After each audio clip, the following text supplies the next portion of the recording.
तो दोस्तों आपने एक बिच्छू की कहानी सुनी होगी कि जब बिच्छू जन्म लेता है तो वो अपनी माँ को नोच खाता है।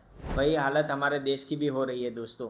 बिहार में आपने देखा होगा कि एक ब्रिज गिर चुका है और बिहार में ब्रिज गिरना एकदम आम बात है। वहाँ पे हर थोड़े समय पे कुछ ना कुछ भ्रष्टाचार होता रहता है।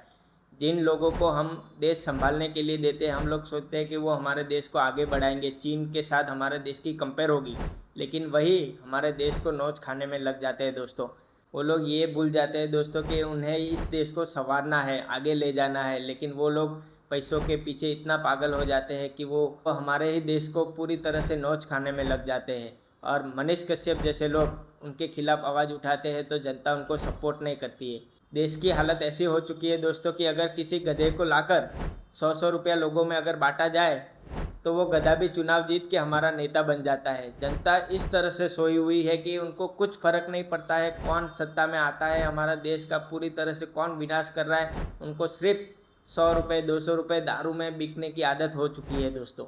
देशभक्त वही होता है दोस्तों जो हर एक पार्टी में बैठे हुए भ्रष्टाचारियों के खिलाफ बोले और सरकारी पद पर बैठे हुए कुछ भ्रष्टाचारियों के खिलाफ आवाज़ उठाए। वही सच्चा देशभक्त होता है दोस्तों। लेकिन कुछ लोग पार्टी प्रेम में इतने अंधे हो जाते हैं कि उनके पार्टी में बैठे हुए भ्रष्टाचारियों जब भ्रष्टाचार करते हैं तो वो अपनी आंखों पे पट्टी बांध देते हैं, मुंह पे पट्टी बांध देते हैं, उनके विरोध में कुछ भी बोलते नहीं हैं। लेकिन क्या वो सच्चे देश प्रेमी है?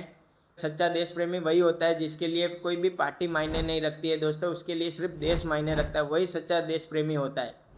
अगर हम सच में देशभक्त हैं और अगर हम चाहते हैं कि हमारा देश आगे आए तो हमारे आसपास हो रहे सभी भ्रष्टाचार के विरोध में हमें एकजुट होकर बोलना पड़ेगा। तभी हमारा देश भ्रष्टाचार मुक्त हो पाएगा, तभी हमारा देश आगे बढ़ पाएगा।